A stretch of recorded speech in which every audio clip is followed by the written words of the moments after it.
Hello and welcome to the Ruth McFit podcast. I am very lucky today to have one of my bestest friends here with us. Now, we've been through a lot together, I would say, over the years, and she's also gifted me with my godson and her daughter as well. But over time, I think if I go back years ago, there were times where perhaps it was mentioned that Alice might have a slightly unhealthy obsession with vaginas, which actually, it turns out, was just her career in the making. She was just choosing what she wanted to do because she's now married with children, living far too far away from me, and she's actually Dr. Alice Landon, and she is senior gynaecologist and urogynaecologist. Is that right, Alice? Welcome. Thank you. That was quite the introduction. No, I'm a specialty doctor in gynaecology and urogynaecology. So just to, be accurate about these things. Thank you. It is very, very handy. I highly recommend to anyone having a friend who is a doctor, because there have been points in the past when Alice was working more in obstetrics and gynaecology where I might have called upon her. I think I might have been in labour one of those times going, is it okay if I do this? I think you asked if it was permission for having an epidural. I think that was the conversation, wasn't it? I'm in the midst of labour. Yeah. That was with Hector. He was stuck, it turns out. Who knew? That's why it hurt. Yeah. Oh, it's fun, those things. But thankfully, she was like, what are you talking about? Just have have everything. Just have as much as you can. Actually, there's one other thing I want to say before we get started into the good chat. And that is, before I hit record, Alice said to me, oh, is this going to be a video? And she was already looking incredibly glam. She is my most glam friend. And I was like, here, as I am now.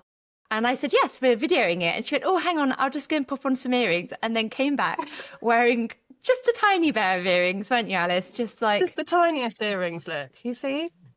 Yeah. Well, you didn't tell me it was going to be video, actually. You did. I thought it was just going to be audio. So This is the difference between us, you see. I sometimes wonder why we're such good friends, but I think that's why, because we balance each other out quite nicely.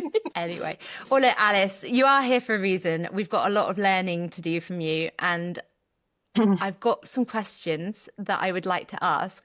But I think to begin with, it would be really good if you can tell me, and I know your role is a little different, what is the thing that you see most often? I work mainly with women in midlife, and it's this point that I know what I hear about, but obviously as a doctor you're going to be seeing different things. So what do you see most often in your clinic, do you think? Well, I suppose I've got a skewed view of it because I mainly do urogynae. So urogynae is a sort of subspecialty of gynaecology that deals with kind of problems related to the pelvic floor. So I am mainly seeing women with bladder problems, which can include all forms of incontinence and other bladder issues, and women with prolapse, really. So that's kind of what I mainly see on a day-to-day basis. I do other general gynae as well, but that's the main part of my job. And is that all ages that you see, or does it tend to start? Yeah, all ages. I don't know the statistics off the top of my head. I suppose just thinking about it, I probably do see more women in midlife and older women as well. But we do have younger women coming to the clinics too. Yeah, postnatal women as well, things like that. Yeah. I mean, the pelvic floor takes a bit of a battering if you push the baby out, doesn't it? Or even just holding that weight on your pelvic floor, I would imagine, for such a long period of time. Yeah. Okay, well, I suppose from what I hear from the women I work with most often is things like bathroom urgency. I'm there going, just make sure you stay hydrated and drink plenty of water. And one of the reasons they're not wanting to do this is because of rushing to the loo, that kind of frequency of going to the loo. Now, why does this happen? Is this like a normal hormonal change, or is it just that our pelvic floor is weaker, a combination of everything? What's going on here? Are you talking about more women in kind of midlife, like perimenopause, postmenopause women? That sort of age, yeah. That would be great. Yeah. Yes. So, I mean, there can be loads of things going on. And first of all, it's really important to kind of find out exactly what's going on with the bladder. So whether it's related, we kind of separate things into either stress symptoms or urgency symptoms. So the urgency symptoms will tend to be coming from the bladder, and then the stress symptoms are more kind of problems with the pelvic floor, but there can be loads of overlap. So typically, if you're having pure stress incontinence or problems with leakage, then that would be relating to, if you cough or sneeze or that kind of stuff. If it was, some women just have it when exercising, and that can be more just related to the pelvic floor, but other issues as well. And then more urgency symptoms, kind of what you're describing of when you need to go for a wee. You suddenly need to Like go for a wee. nighttime. Or nighttime, yeah, getting up lots at nighttime, more kind of urgency related. So it can be a problem sort of intrinsic with the bladder muscle itself, but it can just be related simply to having a drop in your estrogen levels, which obviously, as we know, can happen during perimenopause and menopause. So sometimes it's just as simple as replacing that can make the symptoms a little bit better. But then we also, with urgency symptoms, we would always be thinking about what people are drinking, when they're drinking, whether they're going to the loo. Lots of us have been brought up in the way to say, oh, have a wee before we go out. And it's kind of training your bladder to never actually have more than a certain amount of urine in it. So then when you do get past that little bit of urine in your bladder, you suddenly think, oh my gosh, I need to get rid of it again. So there's lots and lots of things going on basically with your bladder. You can retrain it with not going, like you're saying, not going as much when you first get those feelings of needing to go for a wee. We can think about what you're drinking. Caffeine can really affect the bladder. Fizzy drinks can make all of these symptoms worse. Alcohol, And then, does that make it worse as well, or not? Unfortunately, it does. Yes. I thought you were going to say that. Yeah.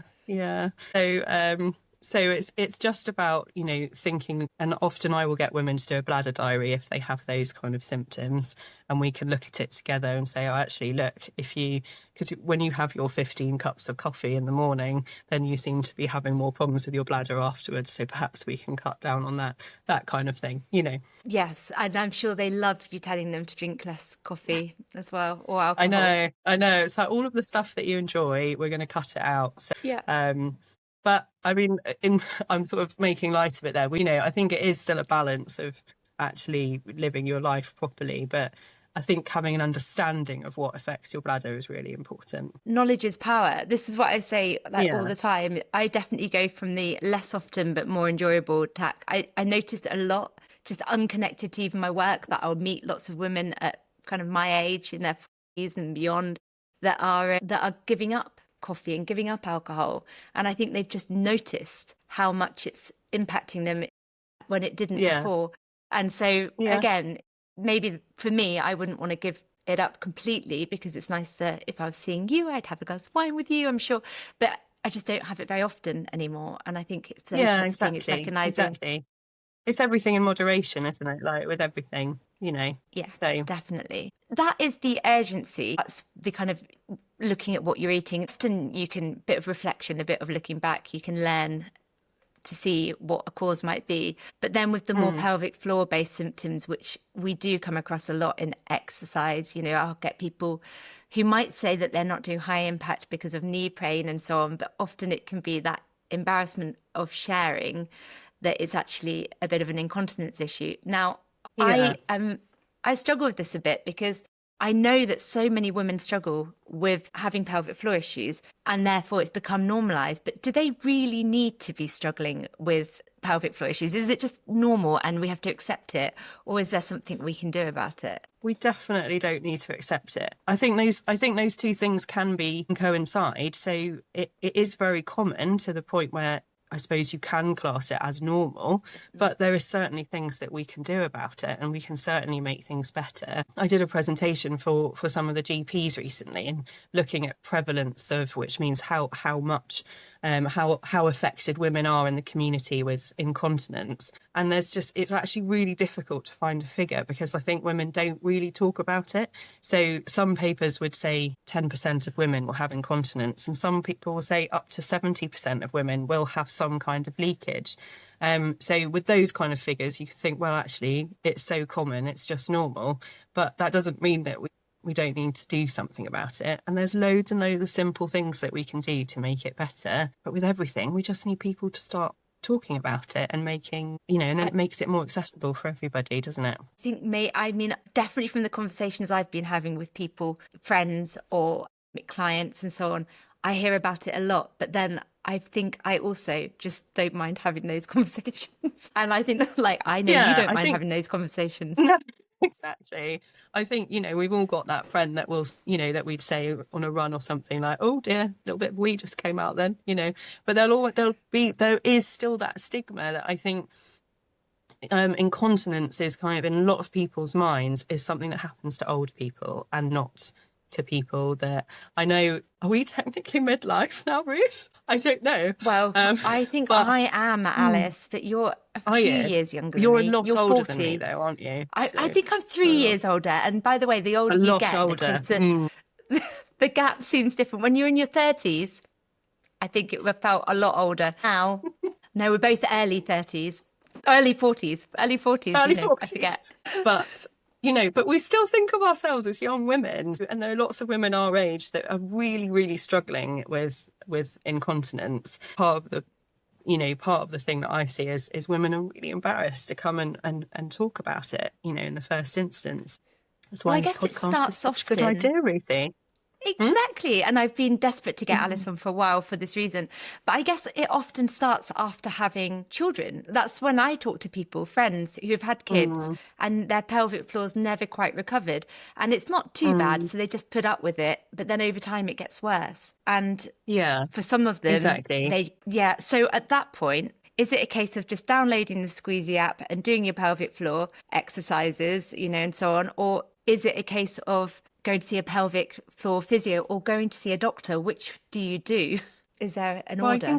I think it depends what's going on in the first instance. I mean, I think what you were just saying there about, the risk of childbirth, I think that's quite interesting because quite a lot of women will say to me, oh, I never wet myself after I gave birth. I was one of my only friends that didn't. And then now I'm a bit older. I seem to be the only one that's wetting themselves. And I think that is quite common, actually. So if you think about the damage that's happened during childbirth, and it's not the only cause of incontinence, but it is one of the top causes. Then, so you've got some damage to your pelvic floor just by squeezing a kid out. Then later you manage to sort of, just maybe because you're fit and you're healthy, you manage to sort of keep on top of things. And then as you're going through life and you get to, can we stop saying midlife? I don't know. What can we say? Yeah, I say 40 plus is what I try and say more often now.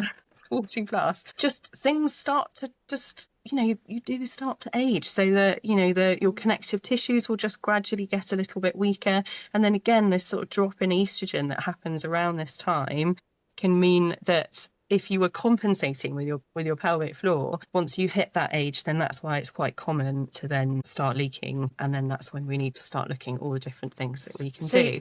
So yes, Squeezy app. I wish I had shares in that app because I recommend it so many times a day. It's good, it's really good, isn't it? Yeah, I think you tell all of your women about it as well, don't you? Yeah.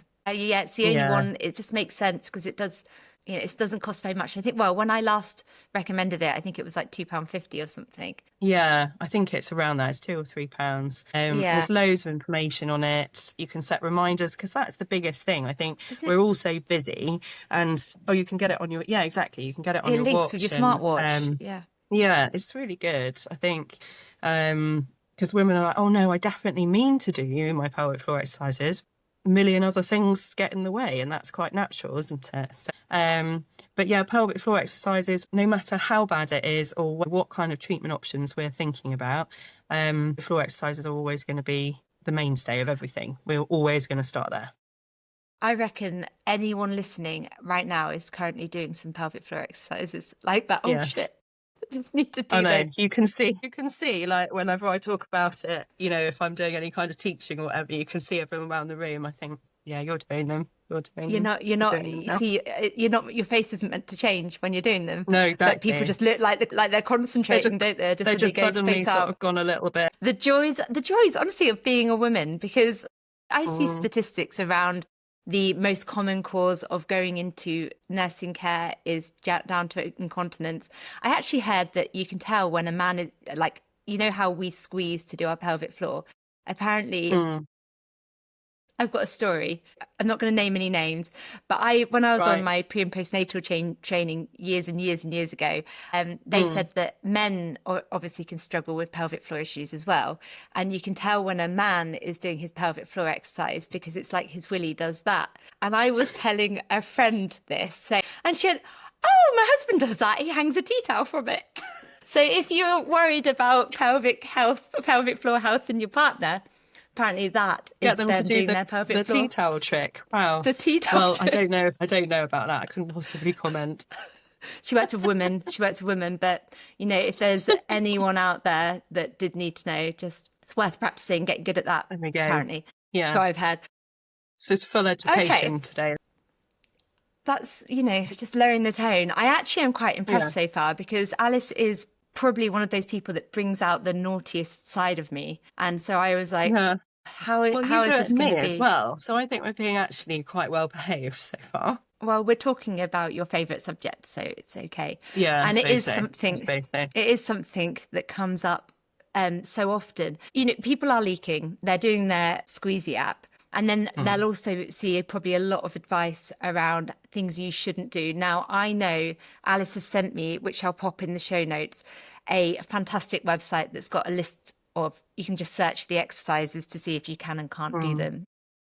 Yeah, it's really good. If you're leaking when you go for a run, for example, because you Mm. said when you're on a run, you know, you might get friends saying, I'm like, oh, I've just leaked a bit. Would you say that it's fine, don't worry about it? Or would you say it's not okay and that you need to be making sure that you're improving that before you start upping distance or doing anything else?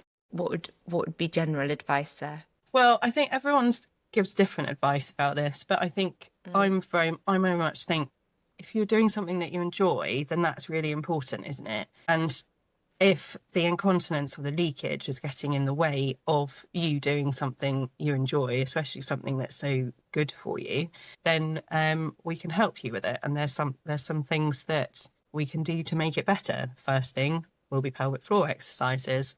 We might need to think about vaginal estrogen, that kind of thing, and lots of it. I mean, I'm sure we'll come on to treatment options in full in a Yeah. bit, but I think, in short, I never say to a woman, no, you've got to stop running. I think we just try and do things that can make it a bit better for her. So we have seen women that will only leak when they run and don't leak at any other point, but that's still worthy of treatment as such. Yeah.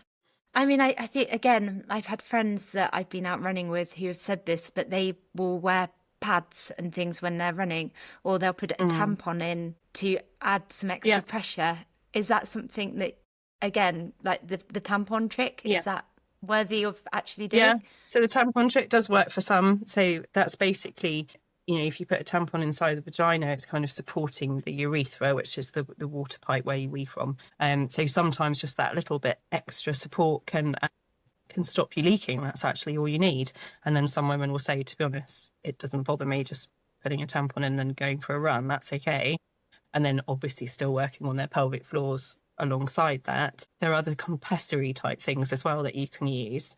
One's called an active guard. You can control active guard. You can buy them on Amazon. So to stop you weighing yourself when you run, and they work really well for some people, some women. Some women find them a bit too uncomfortable. But there are various little things out there that can help you when you're exercising. I think I just like the fact that you've said if it is something that brings you kind of joy, if it makes you feel good, then you do want to carry on doing it, because even though people laugh about it, laugh because it's kind of like, oh, I've worked myself, and we kind of make fun of it, it can massively impact people's lives, can't it? Even not Yeah. just that, sex life. I know that you hear that as well. People suddenly Yeah. worried about being intimate with their partner. They're not going for a run. They're worried about what they're wearing because they're going to have to wear pads, so they don't want to wear anything that's too tight around the bottom.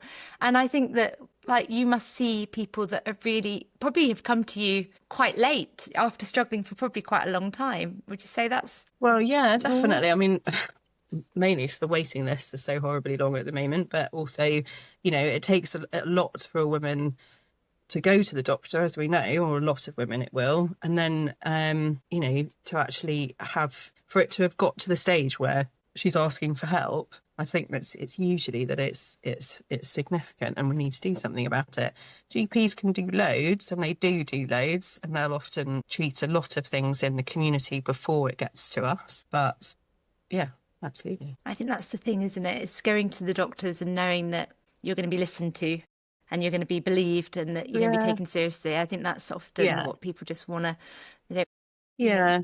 And I think women will often think, oh, well, it's just that I'm leaking a bit of wee. I'm not going to bother anyone with that. I'm not, my leg hasn't fallen off or whatever, you know, so...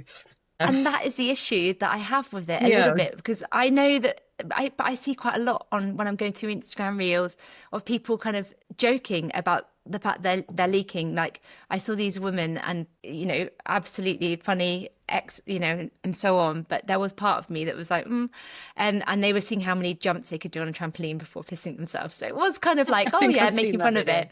Yeah, and it was funny.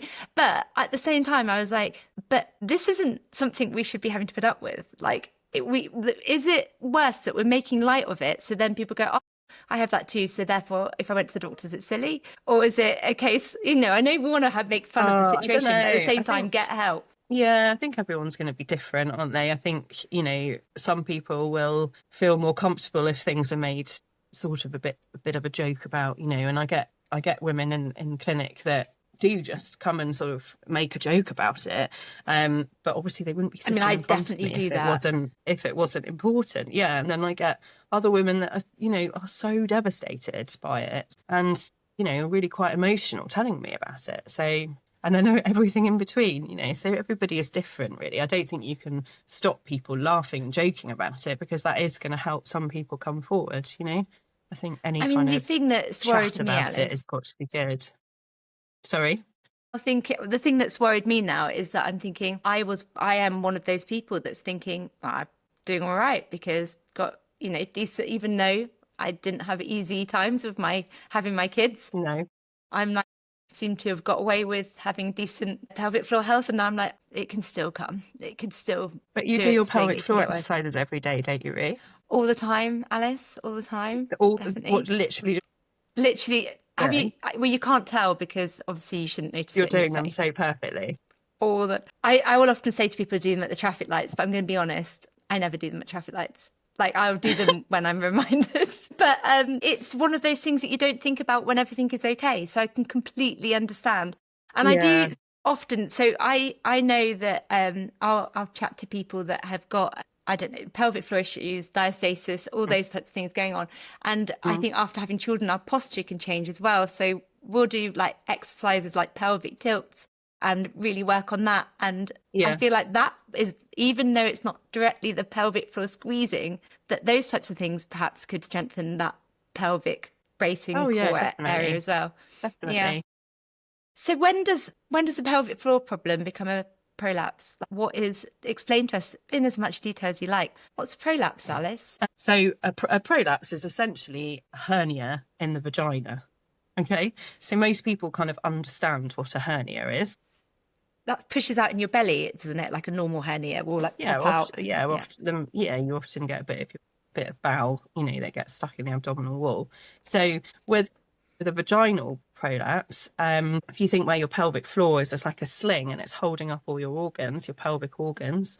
If you've got a weakness there, then either the bladder, the bowel, or the uterus, the womb, can sort of drop down. So, and it's where either of those organs have dropped down from where they basically should be. And it can just be a little drop down. So women might be sometimes aware of a small bulge in the vagina, might not even be aware of it. It might be that they get examined, I don't know, for a smear or something, and the nurse will say, oh, do you know you've got a prolapse down here? And they might not have any idea that they've got one, or right up to it hanging outside the vagina. So, and then again, everything in between that. Wow, it sounds a bit like what I think piles in a vagina is. Literally never heard it described in that. That's where my head went. My I was like, you, a bit madam, like appear piles. to have piles in your vagina. Vaginal piles. Vaginal piles, because it's not muscular. It's so it's a problem with the muscle, and I think it's so for a bladder prolapse then, or front wall vaginal prolapse, the bladder will sort of push down, and then you will be able to see that as a feeling of a bulge, or sometimes women will say, I just have like a heaviness feeling at the end of the day, or I've got this kind of dragging feeling that goes down the front of my legs. Sometimes it's like that, or sometimes it's bladder symptoms again. So women will come with leakage or urgency or frequency, and then you have a look, and actually it's probably that there's a prolapse there that can be contributing to that. And sometimes women, like I say, have no idea they've got one, and that's okay. It's not a dangerous thing. It doesn't matter. So again, like pelvic floor issues, is it something that you might think you're absolutely fine, you've got away with it after children, and then you reach that 40 plus sort of age bracket, you're heading into the perimenopause, menopause area of life, and your weakening of pelvic floor and your supporting tissue and so on can mean that you're greeted by the prolapse. So not everyone. Please don't think that this is all going to happen to you. The prolapse says, prolapse, this or is my vaginal time. piles. This is my time to shine. Here I go. Yeah. She's had a few hot sweats, night sweats, hot flushes. Now I'm going to hit her with this. Yeah. It does feel like that sometimes, though. It's like, oh, great. I've got through that child bringing up children stage, and now I've got this is my this turn to now. come. Yeah, I want to have fun. Yeah. Okay. So is that true then? That it can just be one of the things that it's the happens same as the hormonally bladder, yeah, well? because it's all kind of, as in the sort of bladder symptoms we were discussing before. It's all the same kind of causes that will bring this on. So, but the difference is, I think, obviously, if you have bladder issues, you know about it. Not everyone knows that they've got a prolapse, and it doesn't matter. So I have a lot of women that will say, oh, using that example I used earlier, the nurse told me, or whoever told me, I've got a prolapse, so, you need to do something about it. And I think you don't really, actually, because you didn't know about it. You're not getting any symptoms from it. It doesn't matter. So we can do things like, here we go, pelvic floor exercises, and think about discussing vaginal estrogen, which we should talk about in more detail, Ruthie. I do want to talk about that. There's something else I want to mention as well that I've known somebody else did for pelvic floor issues. So I was going to ask you about that. Carry on. Okay. But prolapse, management of prolapse is very much guided to the symptoms of what a woman is getting from the prolapse, basically. So the very fact that you've got one doesn't really matter if it's not bothering you. So you said that it's not, if it's not bothering you, then don't worry about it. Doesn't matter. Can you then, in that situation, carry on as normal? Can you do, and I'm not going to ask you for individual exercises, but do the exercise that you're enjoying. Have sex, because I'd imagine that is something that bothers people. Use the sanitary products that you'd normally use. Like literally, you don't need to worry about all of those things. You don't need to change things. Yeah. The short answer is yes. You can carry on. I think the only thing you need to be cautious of is doing anything that's going to put extra pressure on the pelvic floor and potentially make things worse. So that's those, the type of exercises that will be listed on the website that you're going to share. Heavy strength where you're doing the breathing technique where you're holding and pushing down into your and that's bearing down. That's bearing down on your pelvic floor and can potentially weaken it. So I think it's about having an awareness that, okay, I have a small prolapse. It's not bothering me, but that is an indication that I have probably got a weakness in my pelvic floor. So perhaps I need to do something about that. And then I also need to think about making sure I don't make it worse. So things that make it worse are going to be things that put pressure on the pelvic floor. Like you're saying about certain exercises in the gym can make it worse. Being constipated can make it worse. So many women are constipated and they think they just class that as normal. They say, oh, well, I've always been like that. And I think, okay, well, let's sort it out then, because you've been straining on your pelvic floor your entire life. So let's make sure everyone's having a poo every day. Let's talk And then they're about that probably as well. sitting on You the know, loo for a long time if they are long constipated as time well. straining, that kind of thing. That is awful for your pelvic floor, and especially if you've already got a weakness there. What about Obesity mobile as well. phone So use on just the being loo? heavier, unfortunately, Oh, yeah. can put pressure on the pelvic floor. It might, sometimes it's the catalyst for people to think, actually, I might try and lose a little bit of weight, get fitter, get healthier, get my pelvic floor stronger. And if it's a mild prolapse, that can be enough to actually reverse it. And certainly reduce the chance of it getting worse and them needing some more definitive treatment later on in life. So that's, again, it's one of those things that sometimes we have more control than we might believe about the Absolutely. the changes that are happening. Yeah. I was thinking that maybe mobile phones were bad for our pelvic floor then, because, you know, since mobile phones will sit on the loo for longer looking at Instagram, you know, surely. I didn't know Surely, I where think the we can connection blame was going Instagram. then. Right, we'll blame Instagram for our pelvic floors. Of course. I think that seems legit to me. You know, if in Yeah. doubt, blame social media for the fact that we just Absolutely. get caught in the. So Yeah. don't sit for too long. Go back to reading the shampoo bottles. The sex thing and the sanitary products, you can absolutely use sanitary products if you've got a prolapse. It might be, sometimes it's, if your prolapse is getting a little bit bigger, it might be difficult to use tampons, or they might not stay in. But again, that can be something that we can look at. And sex, absolutely, you can have sex with a prolapse. It's not going to make it worse at all. It's just about whether you feel comfortable with your body enough to do that. And sometimes it's enough to affect women's sex life or sex drive and their libido if they know they've got a prolapse there, because that's, you know, can sometimes affect things. So again, like you're saying, being able to sort of give the woman back the control over her own body is quite an empowering thing. That's great. I mean, you mentioned, and we will come round to it then, because obviously people will have estrogen this via a patch or via cream Soren, just not related to pelvic floor. And I have heard friends talk about having Botox in there to help with their pelvic floor. Is that something that people do often, or just an occasional thing? So you can have Botox in the pelvic floor. It's not hugely common, but that would be more for women that have a lot of pain, or women that find it very difficult to relax the pelvic floor, and they would have gone through a lot of other treatments before they got to that point. That's really very specialist. Okay. But Botox to the bladder we do quite regularly. So I often will do Botox clinics once a month. Or more than that if there's the need there. So that's used for women with severe symptoms of urgency that have also gone through medications to try and calm the bladder down, and pelvic floor exercises, that kind of thing. And it's not getting any better. We can use Botox to calm the bladder down, the muscle of the bladder. And it's very effective. It works very well. I love that. Didn't even know bladder Botox was a thing.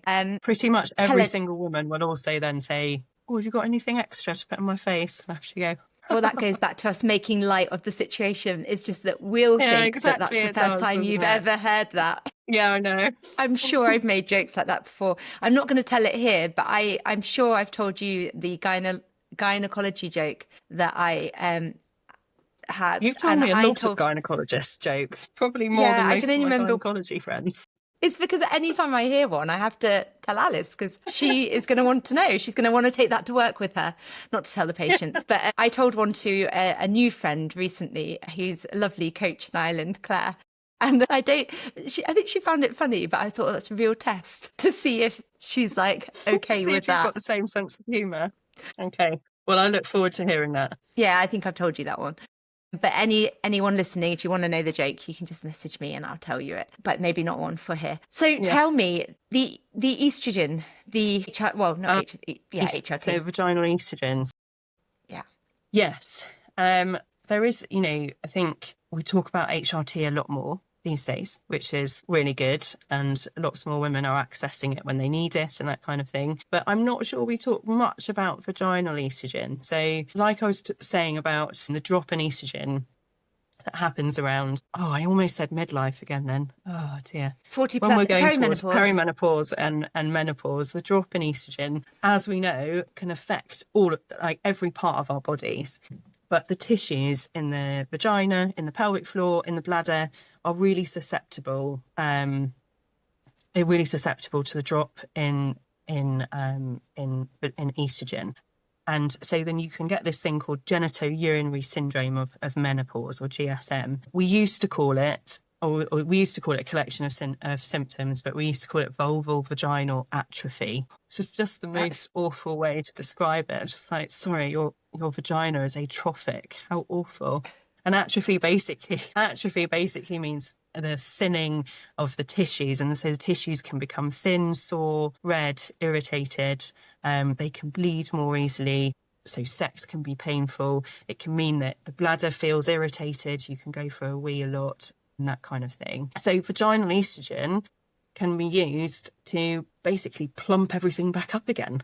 How marvellous. I mean, that sounds great, especially because I'm thinking the actual thing, the atrophy, that doesn't sound great. That sounds painful and not nice. It sounds, and it can be really sore. And sometimes women will just come along saying, I just don't know what's happened, but I feel really sore, and it's really irritated, and it might be a little bit itchy, but it might be a bit sore down there. You might get a little bit of bleeding where you're not meant to be getting bleeding, that kind of thing. And often they will have vulval vaginal atrophy, GSM, and we'll need some vaginal estrogen. There'll be lots of women that don't want to have HRT, which is also completely fine, obviously, if it's not the right thing for you. And I will start them on vaginal estrogen. And it's always worth saying, so in the packet, when you get it, it will say that this is a hormone replacement therapy. But in reality, I heard one statistic once that if you used vaginal estrogen every single day for a year, you're going to have about the same amount of estrogen as if you take one tablet of standard HRT. So it's a tiny amount. I mean, I don't know if that is actually completely technically true, but it's just to give you an idea of basically the tiny, tiny amount of estrogen that is going into your bloodstream is basically working where we need it to work. And the standard dose is actually just to use it twice a week. That's all you need to use it for. I mean, it sounds like a very simple thing to do for something that is so massive. I'm all for maximum reward for the least effort, and that sounds like it would fit that category. Minimum effort. Absolutely. And I think we're getting better. Again, we're getting better at prescribing it. But there's still a way to go, as there is with lots of things. But I will always bang that drum whenever I do any teaching about vaginal estrogen. So hopefully we will be getting that to get that message out there, because there's lots of different ways that you can have it as well. So it can go in as a ring that just sits inside the vagina. You can have it as a cream. You can have it as a little pessary, a tiny little tablet that you put up inside the vagina. There are loads of different. Again, you can find the one that suits you if you need it. Obviously, not everybody needs it, but it can be something really simple. Don't go just shoving things up there. Just or your normal HRT, don't put that up there. That's not meant for that. Yeah, do not put normal HRT up your vagina, please, unless it's specifically meant to go up there. Yeah. So, but no, this type is, often can really help women with those kind of symptoms. And there, some people will say, because it kind of, if you imagine plumping up all the tissues and making the tissues healthier, it's going to make pelvic floor exercises more effective as well. Well, I guess that's the thing, isn't it? Again, if you can see that what you're doing is having some impact, you're going to carry on doing it. Whereas if it feels hard, it's like stretching. If you're not very flexible, doing those stretching exercises feels really hard to begin with. But if you're doing that and then you're doing your pelvic floor alongside it and you can actually start to feel that it's making a difference, then that motivation to carry on is going to be there, isn't it? Alice, the other thing that I was going to talk to you about, because I think that this could be perhaps one reason why people don't go to the doctors, is because they're worried that it's going to be a surgical procedure. Now, obviously, at some point, that could be the case. So when is it that pelvic floor exercises, etc., don't work? What is then the next step? What happens then? Because I guess there's still other things that they can do, or you can do. Yeah, of course. So, not me. I mean, when we see women in our clinic, often they will have been doing pelvic floor exercises. So, like we've been saying, kind of on repeat, pelvic floor exercises are the most important thing, regardless of what we then go on to. But it's not going to work for everybody. And some people will need some more intervention. So for things like prolapse, for example, we can, there are other treatments that we can do. So one would be a vaginal pessary. So, and there are tons of different types of pessaries, loads of different sizes. And that's basically something that you put inside the vagina and it holds everything up in place. Okay. So, and then it would need to be changed or assessed every 6 months. So often with most of the most common type of pessary that can be dealt with by the GP, or some women can actually do it themselves. So we're trying to encourage more women to manage their pessaries themselves. Our amazing nurse that's in our unit says to women, well, if you can put a tampon in, you can put a pessary in. So I think, I think that's quite a good way of looking at it. And then a lot of women that do self-manage their pessaries see loads of benefits. So it's just going back to having that control over your own body, isn't it? Being able to have a break from it or take it out or whatever you want to do, or just knowing that you can control it yourself, I think is really important. Some women don't like the idea of it. Some people think, no, I really don't like the thought of something just sitting there the whole time. And so with those kind of women, or will be thinking about surgery, there are women that will just think surgery is, I need to have surgery straight away. But I think we've already talked about all the other things that we need to do first to make sure we've first of all seen whether we can get any improvement with that.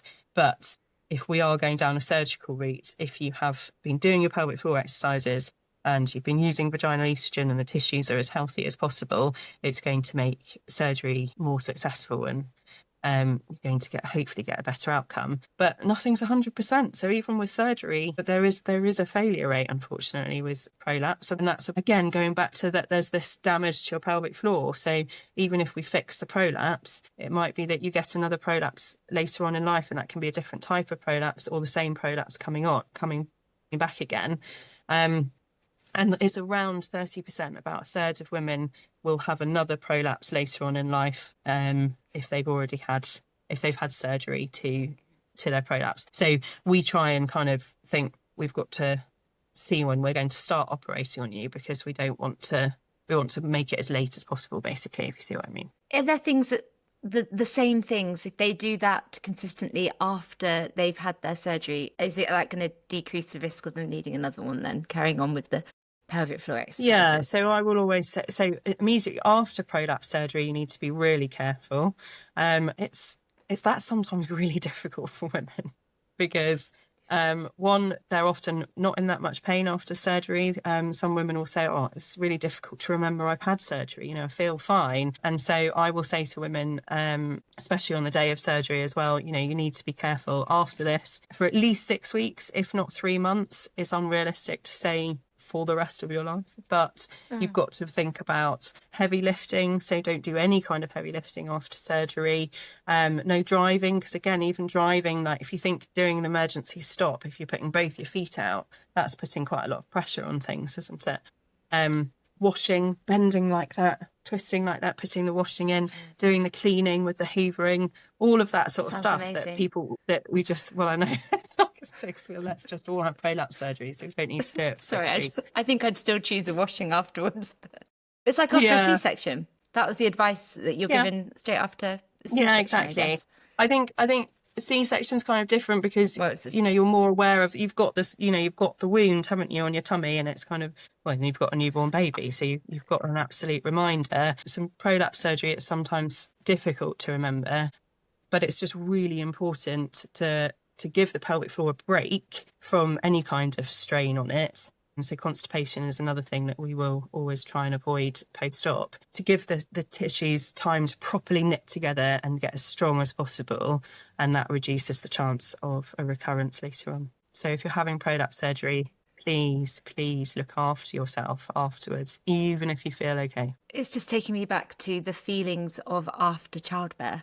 As in, yes, there was a C-section, but then there was one that wasn't the C-section, and that feeling of not being able to go to the loo because you feel like you're having to hold your insides in. Yeah, and sometimes it's scary, isn't it? Like, especially if you imagine if it is similar, women after they've given birth, especially if they've got any stitches, And then after prolapse surgery, it is quite common to get constipated afterwards, just purely because women feel a bit scared and a bit nervous about pushing. They think, or straightening, that they think everything's going to come out.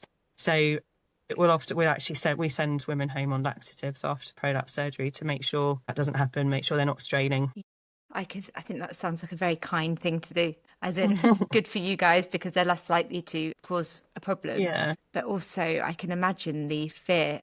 Like I said, I don't know what that feels like, but the only thing I can have to relate it to is post-children.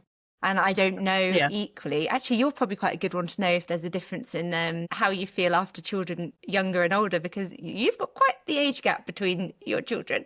She thought, why not? Why not? I know. Exactly. Get back into nappies again when we've just got out of them, but we're not just. No, yeah, I've got 7.5 years between my kids. But so the nicest thing for me is that Alice was that annoying smug mum with her daughter, just to give you a little insight here. Dreadful. Because you're right. Because her daughter was really good at going to sleep. She did everything right. And I think Alice was like, oh, this. And then she had a boy. So you can just know that he's keeping her busy, shall we say now. It wasn't the same. It wasn't the same experience, was it, Ruth? No, he's like your husband, I think. That's what I think. I deserved him because I was so smug with Viola. Yeah, there we go. He is lovely. I love them both. My God, I love him. I haven't seen him for ages, but he's just going to be mischief, which is brilliant. You don't let him be boring. He's not going to be boring. No, he's certainly not boring. Yeah, no. Can never be accused of being boring. They're both gorgeous and brilliant. It's just that I was thinking then, I wonder if there was that difference in recovery after 2 children, because that's what we were talking about, weren't we? I definitely found it harder, I think, because I was that much older having Valentine compared to having Viola. So, but I don't know. It's difficult because it's still my second child, isn't it? So things are going to be probably a little bit worse after your second child. But obviously, I just did my pelvic floor exercises religiously. Immediately is what I got told. You can do, those are the things you can do straight away. Immediately. Oh, yeah, like definitely. As in, push your baby even out, when you start can't squeezing. feel anything. Yeah, you can't even feel that you're squeezing initially, can you? It's really quite scary. No. And then that gradually comes back, doesn't it? Yeah. Yeah, you're like, what has happened? Yeah, what's happened? I haven't got anything left there now, clearly. Well, the things that we do, I mean, and again, these things happen regardless of whether you have children or not. Or you might think, like Alice said, you might think that I've had a C-section, so I'm going to be absolutely fine in my pelvic floor, but our hormones can mean different. Yeah, and it still happens to women that don't have children as well. So it doesn't just affect women that have had a pregnancy or have had children. It can affect all women, and that can be because you've got other causes of weakness or damage to the pelvic floor, going back to the constipation thing, or it might just be that you intrinsically have weaker connective tissue, which can be a genetic thing as well, or sometimes we just don't know why it happens. So maybe I think it's easy to put it down to this has just happened because you've had a kid. Most cases, probably that is the main cause, but there are other causes of prolapse and incontinence or just pelvic floor problems. I'm thinking that maybe we need to have a campaign about having reminders at traffic lights that come up saying squeeze, so that every time you're like a banner, Oh, yeah. A new NHS campaign. They can put things in the lights, can't they? Like they did some Ready, campaign steady, squeeze in London. Yeah, you could have it, couldn't you? You could all just have a squeeze. And then they can go different speeds depending on whether you're doing holds or whether you're it's like whether you're doing the fast one. Let's start that petition. So Alice, before I leave you and say goodbye, I do know that there is another area of pelvic health, because anytime that I've had people that are struggling, I've not actually always told them to go and see the doctor. I've told them to go and see a women's health physio.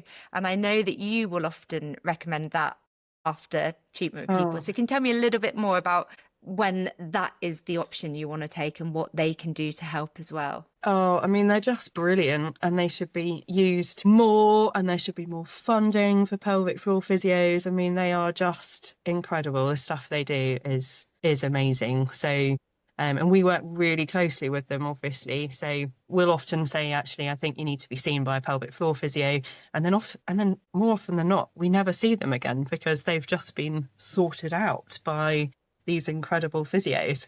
But then because we work so closely with them, they'll often then write back to us or speak to us when we have our meetings together and say, actually, this woman's doing really well with her pelvic floor physio, but she does still need some more definitive treatment. And then that's when we get back involved.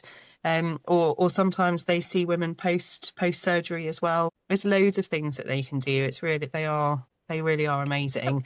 And I think it's again a thing of getting your sort of head around what we're doing. I think most people would feel really comfortable if they'd hurt their shoulder, if to say, well, you need to have physio to make sure the muscles are fine before we operate, and no one would have any kind of issue with that. I think because of the pelvic floor, it's different and you can't see it as such. It's difficult to think about physio to your pelvic floor in that way, but it's just the same. I mean, you know, there's tons and tons of things that they can do to strengthen the pelvic floor to the point where you might not even need surgery. But again, if you do need surgery, you're going to have a higher success rate with it if you've done proper pelvic floor physio with a physiotherapist. So yeah, I mean, that sounds like any sort of physio. If you do your rehab, you might not need to have the surgery that is potentially going to happen. And if you have the surgery, like I'm thinking hip replacement or something, if you have the surgery and you do the physio afterwards, my son's just broken his elbow and he's now having to go and see the physio to get the movement back in his arm. I know, ridiculous, but yeah, he's doing well. But it's normal. So do you have to go to a doctor to get a referral to a pelvic floor physio? So that's different, I think, all over the country. So there'll be different sort of referral structures with each sort locality.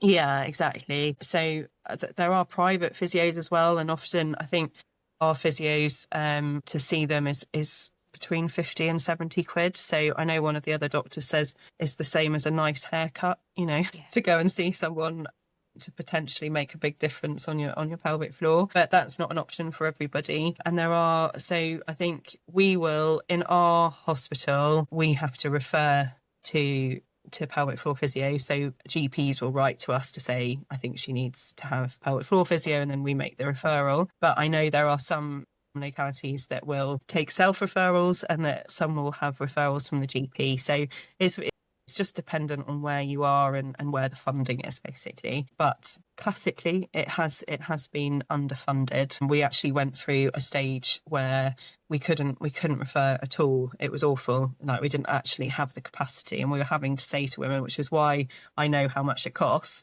which goes against the grain somewhat, to say, are you able to afford to go privately, because that's the only way I can get you in to see these people. But happily that has changed now, and we have NHS access to pelvic floor physio again, which is fantastic and makes a huge difference. That seems so wrong, that if you don't have, I mean, it's a podcast on its own, but if you don't have the money, I'm afraid you're going to have to suffer. But happily, things have got a lot better in the last few years. Good. I have heard about places doing self-referral for general physio, and I didn't know if that was an option. So maybe worth exploring your area, because I think a lot of women would find it easier just to book in themselves if they can. Yeah, exactly. I think everybody is different. So some people will need a full course of treatment 6 to 8 times or something. Again, this is not my area. So if there are physios listening, they might be saying, what on earth does she know? But I know some women will just go for one session and learn a lot, and then be able to use that to make things better for themselves. So like we say, is different. I'm going to be going out in the car in a bit, and I'm going to be doing my pelvic floors on the way after this chat. Yeah. Because now, hopefully, if anything comes out of this podcast, hopefully there'll be women just me around the place just doing their pelvic floor exercises. Yeah. Yes, please. I would love that if that is something that's happened. Even just a few more women doing pelvic floor, even if it's just during this podcast episode, that's still better than nothing. But if you could do it more often, Well, look, Alice, thank you so much for joining us today, because I know this isn't your norm. Pleasure. You don't normally go onto podcast chatting to people, but you are a wealth of information. I've never done a podcast before, Ruthie. This is the first ever podcast. Well, I am very grateful that you broke your podcast virginity with me today. So thank you. Thank you. No, it's been really Well, fun. I'd say until next time, but I'll talk to the people listening. So thank you for listening today, and until next time, goodbye.